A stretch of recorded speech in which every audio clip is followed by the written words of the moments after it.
Salut à tous, bienvenue dans cette explication sur le dropshipping en 2026. Ici, pas de blabla inutile, je vais vous donner toutes les clés pour démarrer votre business en ligne avec succès. Des bases du dropshipping à la mise en place des campagnes publicitaires les plus efficaces.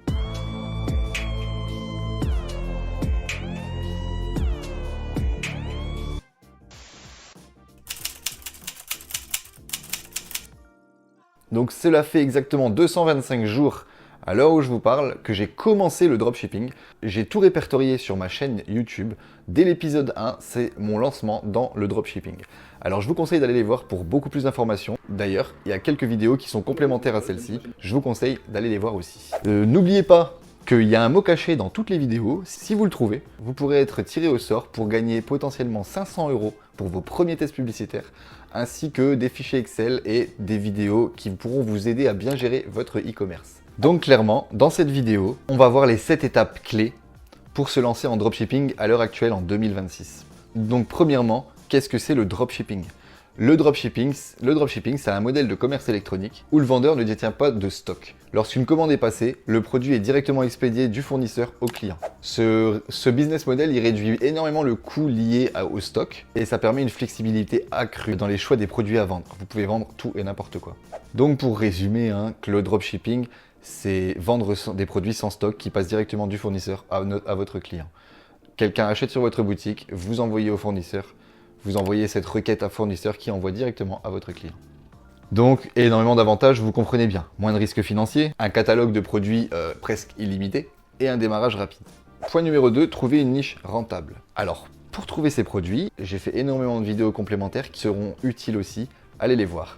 Vous pouvez analyser les tendances pour rechercher une niche rentable. Donc vous utilisez des outils comme Google Trends, comme SEMrush pour trouver réellement la demande sur un long terme ou la demande sur un mot-clé. Vous sélectionnez votre niche, vous optez pour une niche de préférence qui vous passionne et qui au passage qui a une demande croissante. Par exemple, les équipements de fitness à la maison, les accessoires écologiques qui connaissent une grande popularité à l'heure actuelle. Ensuite, vous évaluez la concurrence, vous analysez clairement les concurrents qui sont présents sur votre marché dans votre niche pour vous positionner sur une valeur unique que vous pourrez apporter à vos clients. Clairement, pour résumer, pour trouver une niche rentable, donc un exemple de niche porteuse, des niches qui sont vraiment rentables, sport écologique, les produits de sport, les gadgets électroniques, de yoga, fitness, pilates, etc. Un petit conseil, c'est de repérer un point faible chez un concurrent leader de votre marché et de vous le transformer pour vous en point fort sur votre site directement. Point numéro 3, créer une boutique performante. Clairement, le choix de la plateforme, il y en a beaucoup, mais je vous conseille Shopify qui est le plus simple et adapté aux débutants. Il y a aussi WooCommerce, BigCommerce, bientôt il y a aussi Odoo qui offre des fonctionnalités adaptées au dropshipping. Il faut que vous créiez un design et une expérience client utilisateur unique. Donc assurez-vous que votre site il est intuitif. Clairement, quand vous le construisez, vous faites comme si vous parliez à un enfant. C'est plus simple, il faut qu'un enfant puisse comprendre l'offre de votre site.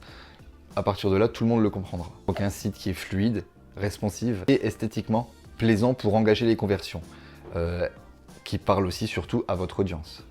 Intégrer des pages telles que à propos des articles de blog, une bonne FAQ, des bonnes politiques de retour pour instaurer une bonne confiance avec votre client cible. D'ailleurs les gars, lâchez un petit like sur cette vidéo, ça vous coûte rien mais ça booste grave le référencement de la chaîne, donc merci d'avance à tous ceux qui le feront.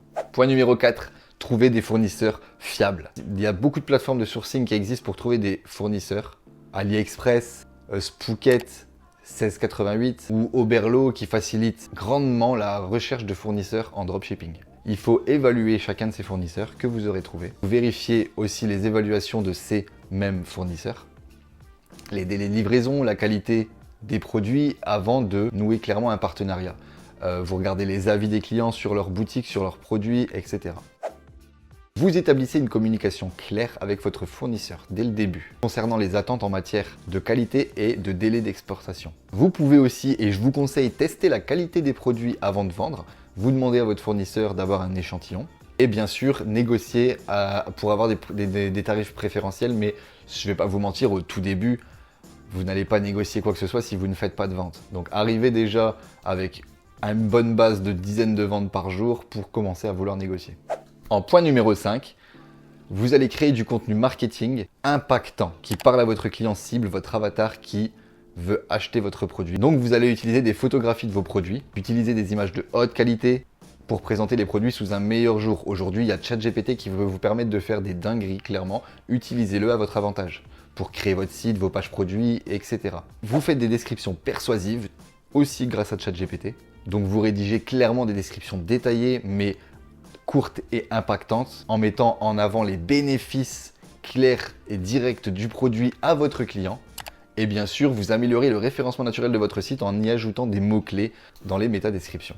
Donc clairement, des bonnes vidéos de qualité sur votre site ou une bonne photo vraiment de qualité, ça booste clairement les conversions. En point numéro 6, vous allez lancer des campagnes publicitaires efficaces.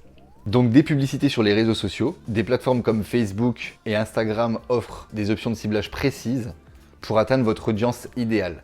Donc ça, c'est le groupe Meta, il existe d'autres plateformes. Mais pour un débutant, je trouve ça vraiment très facile de se lancer sur ces plateformes-là au début. Et donc, une fois que vous avez réalisé vos premières campagnes publicitaires, vous allez créer des tests A/B selon les campagnes qui fonctionnent le mieux, celles qui performent le mieux. Tout simplement, vous allez tester différentes annonces, différents angles marketing sur ces mêmes créatives en optimisant en fonction des performances. Et surtout, commencer avec un budget modeste, surtout quand on est en testing, d'accord ? Une quarantaine d'euros par jour, c'est carrément suffisant pour un testing. Et ensuite, une fois que vous aurez quelques résultats sur cette boutique, quelques premières ventes, vous pourrez lancer vos premières campagnes de retargeting, donc de reciblage. Tout simplement, grâce aux pixels et les datas que vous aurez accumulés sur votre boutique, grâce aux gens qui sont venus, grâce aux personnes ciblées, vous pourrez retargeter certaines personnes qui sont soit venues voir vos publicités, soit venues voir votre site web, ou soit qui ont tout simplement acheté au panier mais qui n'ont jamais acheté. Toutes ces personnes, vous pourrez les retargeter dans une campagne ciblée, une campagne de retargeting dans laquelle vous pourrez mettre une nouvelle créative pour leur donner de la confiance, par exemple des avis clients ou une image statique avec un gros avis client ou une personne qui est contente du produit. Donc clairement, en dropshipping, pour lancer ses premiers tests publicitaires, un des leviers les plus puissants, c'est vraiment Facebook et Instagram, le groupe Meta, surtout en tant que débutant. Et ensuite, il faudra optimiser son business. Donc, dernier point, le point numéro 7, vous allez analyser vos performances une fois que vous avez des résultats. Vous suivrez des outils analytiques clés pour suivre vos statistiques, par exemple tous les KPI de la boutique, donc que ce soit le ROAS, le CPM, le CTR, etc. Tous ces mots qui paraissent compliqués mais qui au final ne le sont pas tant que ça. Vous pouvez regarder une vidéo dédiée à ça, j'en ai fait une aussi sur ma chaîne, n'hésitez pas pour avoir plus d'informations sur tous ces petits mots-clés. Une fois que vous avez optimisé tous vos statistiques par rapport à ces KPI, il faut aussi et surtout optimiser votre service client. Offrez un support réactif, un service client réactif pour fidéliser votre clientèle et encourager les recommandations sur votre boutique en ligne. Encourager à vous donner des avis lorsqu'ils ont déjà acheté un produit chez vous. Donc voilà, ça c'était les 7 points qu'il fallait aborder absolument pour comment se lancer à l'heure actuelle en dropshipping. Quelques petits chiffres clés. Le marché mondial de dropshipping est clairement en pleine expansion. Il est estimé que sa valeur atteindra 351 milliards de dollars en 2025 et avec une croissance annuelle de plus de 25% entre l'année 2020 et 2026.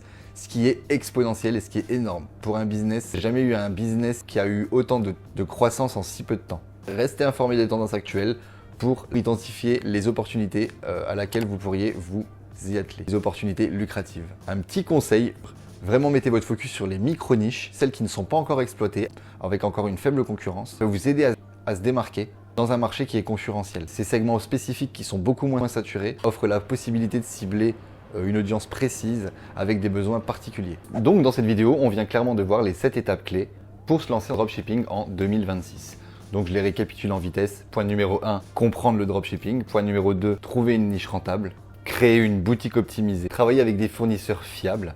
Produire du contenu marketing impactant, des descriptifs impactants. Lancer des campagnes publicitaires efficaces. Et gérer et optimiser au quotidien son business.